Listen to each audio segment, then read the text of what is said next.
স্বামী আগে, স্বামী সেবা আগে নাকি ভগবানের সেবা আগে?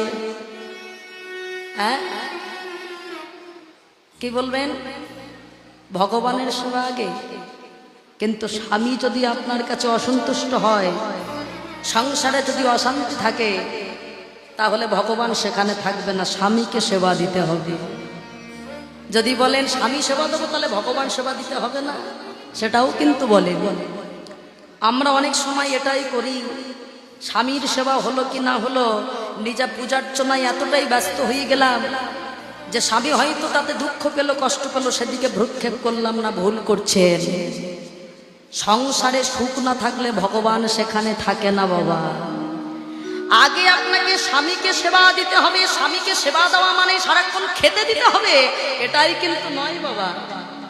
স্বামীর কথাকে অমান্য করলে হবে না, স্বামীকে মেনে চলতে হবে, তবেই হবে স্বামী সেবা আগে। কেন? ভালো করে বুঝবেন মা। যদি বলেন এই কথা কেন বললাম, আপনার স্বামী, অনেকেই আমাকে ফোন করে যে মায়া, আমার স্বামী ভগবান ভালোবাসে না, ভগবানের নাম শুনতে ভালোবাসে না, ভগবানের নাম করতে বাধা দেয়। আমি একা একা একাদশী করি, ভাগবত পড়ি, একা একা সমস্ত সব কিছু করি, কিন্তু আমার স্বামী শ্বশুরবাড়ির লোক এরা কেউ সেগুলো চায় না। আমি একটাই কথা বলি, আপনার শ্বশুরবাড়ি, আপনার স্বামী যদি নাস্তিকও হয়, সংসার সুখী হয় রমণীর গুণে, আপনি যদি ভক্তিমতী হবেন, তবে স্বামীকে নিয়ে আসুন আপনার সেই পথে, ধর্মের পথে। হ্যাঁ, নিয়ে আসুন যে হ্যাঁ গো, সব কিছুই তো তার জন্য। মনে রেখো, তুমি যেমন আমার প্রতি, তেমন তোমারও প্রতি আমার সেই জগৎপতি। তাই জগৎপতিকে ভুললে হবে না। যে নাস্তিক, তাকে 4-5 দিন ধরে বোঝান, সে বুঝবে একদিন। কেন মায়েরা? তবে স্বামী সেবা আগে কেন বললাম জানেন?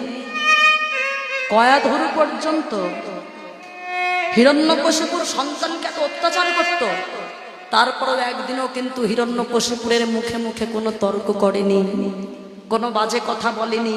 কোনো জায়গায় কোনো শাস্ত্রে দেখেছেন যে হিরণ্যকশিপুর কয়াধুরীকে অত্যাচার করেছে? দেখেছেন? তবে মনে রাখবেন, পুরুষ হয় তারা, যারা কাপুরুষ হয় তারাই একমাত্র নিজের স্ত্রীর উপরে অত্যাচার করে বাবা, যারা কাপুরুষ হয়। কিন্তু যারা সত্যিকারের পুরুষ, তারা কখনো নিজের স্ত্রীর উপরে কোনো রকম অপরাধ অন্যায় করে না বাবা, কোন রকম আঘাত করে না।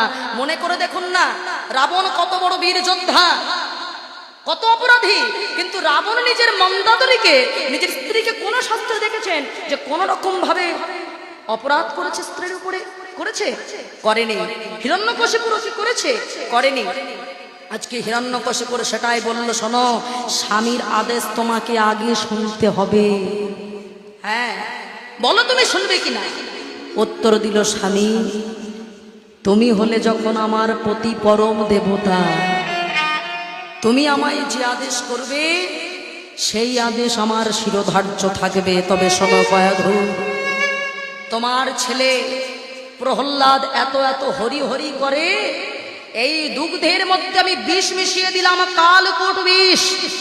এই কালকূট বিষ নিয়ে যাও, তুমি তোমার প্রহ্লাদকে গিয়ে খাইয়ে দাও, দেখে তুমি পারো কিনা।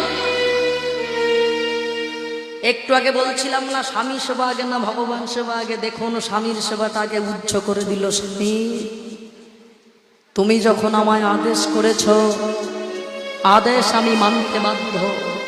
হ্যাঁ, স্বামীর কথা মতো বাবা ওই বিষ মেশানো দুগ্ধ নিয়ে সামনে গিয়ে দাঁড়িয়েছে ছেলের সামনে। কেন জানে? কয়াধুর জানতো, স্বামীর আদেশ যেমন আমি মানব, ঠিক সাথে সাথে ভগবানকেও তো আমি মানি।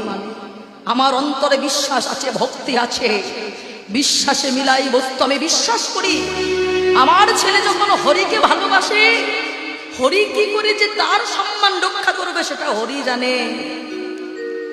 সঙ্গে সঙ্গে নিজে কয়াধুর নিজের ছেলের সামনে বিষ মেশানো দুগ্ধটা দিয়েছে। প্রহ্লাদ, আপনি আমি পারবো না বাবা। আমরা হলে কি বলবো? যে তোমার কাছে আমার সতী নারী হওয়ার দরকার নেই, বলবো তো। কিন্তু সতী নারীর মধ্যে নাম আছে বাবা, ওই মন্দাদরীর, ওই দ্রৌপদীর, কারণ তারা স্বামীকে কখনো অমান্য করেনি বাবা। স্বামীর আদেশটাকেই শিরোধার্য করেছে, তবে তারাও কিন্তু স্বামীর মতোই স্বামী বাবা। হ্যাঁ, সঙ্গে সঙ্গে প্রহ্লাদের সামনে গিয়ে দুগ্ধটা ধরেছে, খা বাবা।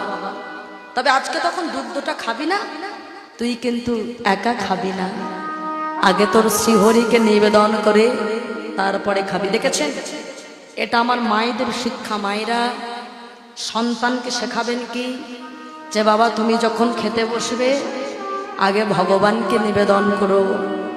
কারণ শাস্ত্রে যদি প্রমাণ দেয়, বিষ যদি হজম করতে পারে ভক্ত, তবে আমার সন্তানটাও কোনো যদি বিপদের মধ্যে পড়ে নিশ্চয়ই বিপদ হবে না। কয়াধুর মনের ভিতরে যন্ত্রণা হচ্ছে, জানি না স্বামীর কথা রক্ষা করতে গিয়ে আমার সন্তান চলে যাবে কিনা, কিন্তু বিশ্বাস আছে। প্রহ্লাদ, খা বাবা। প্রহ্লাদ তাড়াতাড়ি করে, আস্তে আস্তে আস্তে, প্রহ্লাদ তাড়াতাড়ি করে বলে বসলো, মাগো তুমি আমায় খেতে বলছো, কিন্তু শ্রীহরিকে কেন দিতে বললে? কেন জানিস বাবা? ওরে, শ্রীহরিকে কেন দিতে বলেছে জানিস? যাতে তোর না কোনো বিপদ হয় বাবা, তুই খা খা। আজকে প্রহ্লাদ শ্রীহরিকে নিবেদন করে তবেই বিষ মেশানো দুগ্ধটা সেবা করেছে। প্রহ্লাদের কিচ্ছু হয়নি। বাইরে এসে মা চিন্তা করছি, দেখি তো ছেলেটা আবার সত্যি চলে গেল কিনা। ছেলের মৃত্যু হয়নি বাবা। যখন হিরণ্যকশিপুরের ঘরের সামনে থেকে যাচ্ছে, হঠাৎ শুনতে পেল হিরণ্যকশিপুরের ঘরের ভিতর থেকে কৃষ্ণ নাম ভেসে আসছে। যে স্বামী আমার কৃষ্ণ বিদ্বেষী, যে স্বামী আমার হরি বিদ্বেষী, আমার ছেলে হরিনাম করে বলে আমার ছেলেকে মারতে চাইছে, সেই ঘরের ভিতর থেকে কেন নাম ভেসে আসছে? দরজাটা খুলেছে। স্বামী, তুমি কেন ভগবানের নাম করলে? গয়াধর, আমার মনের কথাটা সবাই জানে না, সবাই আমার বাইরেটা জানে, ভিতরটা কেউ জানে না গো। সবাই জানে আমি ভগবান বিদ্বেষী, আমি কৃষ্ণ বিদ্বেষী। সবাইকে বলেছে, আমার রাজ্যে ঘোষণা করেছি, কেউ যেন ভগবানের নাম না করে, করলে পরে তার জিহ্বা কেটে নেব। কিন্তু আমি একা নাম করি, দরজা বন্ধ করে লুকিয়ে লুকিয়ে। কেন জানো? যাতে আমার শ্রীহরি আমার কাছে সেই দেখা দেয়। কত বড় ভক্ত দেখেছেন বাবা, এই ভগবানকে পাওয়ার জন্য। ও মায়েরা, আপনারা আমরা কেউ অত সুন্দর করে মরতে পেরেছি? হিরণ্যকশিপুর যদি অপরাধী হবে ভগবানের চোখে, ভগবান তাকে মেরেছিল নিজের কোলে রেখে, উরু দেশে ফেলে, নরসিংহ রূপ ধারণ করে। কি বাবা, তাই না? যেই বলেছিল, কোথায় বলা তোর শ্রীহরি, আমি দেখতে চাই, সঙ্গে সঙ্গে মায়েরা ফটস্তম্ভ ভেদ করে ভগবান আমার নরসিংহ রূপ ধারণ করে এসেছিলেন। হ্যাঁ, ধারণ করে হিরণ্যকশিপুরকে যেই না বাবা আঘাত করেছে, ও মায়েরা হিরণ্যকশিপুরকে মেরেছিল নিজের কোলে রেখে। আমাদের সৌভাগ্য হয় না, হ্যাঁ, নিজের কোলে রেখে হিরণ্যকশিপুরকে মারলে রক্ত মাংস যেন ছিঁড়ে ছিঁড়ে খাচ্ছে, রক্ত মাংস যেন ছিঁড়ে ছিঁড়ে খাচ্ছে। প্রহ্লাদ বলে বসলো, দয়ালু হরি, তুমি আমার বাবার রক্ত খাচ্ছ? যে ভগবান হয় সে তো রক্ত খায় না, তুমি কেন খাচ্ছ? তোমার হাতে রক্ত, মুখে রক্ত। প্রহ্লাদকে ভগবান জড়িয়ে ধরেছে। প্রহ্লাদ রে, আমি রক্ত খাইনি রে, আমি ওই তোর বাবার শিরা উপশিরাগুলো পেটের ভিতর থেকে বের করে চুষে চুষে দেখছিলাম কোন শিরায়, কোন ধবনীতে কৃষ্ণ নাম ধ্বনিত হচ্ছে। কারণ তোর বাবা যদি বড় ভক্ত না হবে, তাহলে তুই এত বড় ভক্ত প্রহ্লাদ জন্ম নিলি কি করে? হরি বল, হরি বল। তোর তোর পিতা তো বড় ভক্ত, তোর মা যে বড় ভক্তিমতী, তাই তো তুই ভক্ত প্রহ্লাদ জন্ম নিয়েছিস। প্রহ্লাদ, তুই আমার কাছে কি চাস বল? তুই যা চাইবি আমি তাই দেবো। মায়েরা, আমরা চাইতে জানি না। প্রহ্লাদ চেয়েছিল দয়াময়, আমি অন্য কোনো কিছু নয়। আমি কি চাই জানো মায়েরা? আমরা তো টাকা পয়সা, বাড়ি গাড়ি, সুখ শান্তি, সন্তান চাই। প্রহ্লাদ চাইছে, দেখুন দয়াময়, আমি কি চাই জানো? যা চাইলে, যা পেলে তোমার কাছে আর কখনো চাইতে ইচ্ছে হবে না।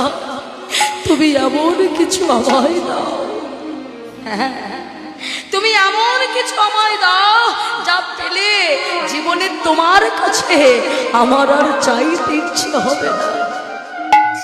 প্রহ্লাদকে ভগবান বুকের ভিতরে জড়িয়ে ধরেছিলেন বাবা, দেখেছেন?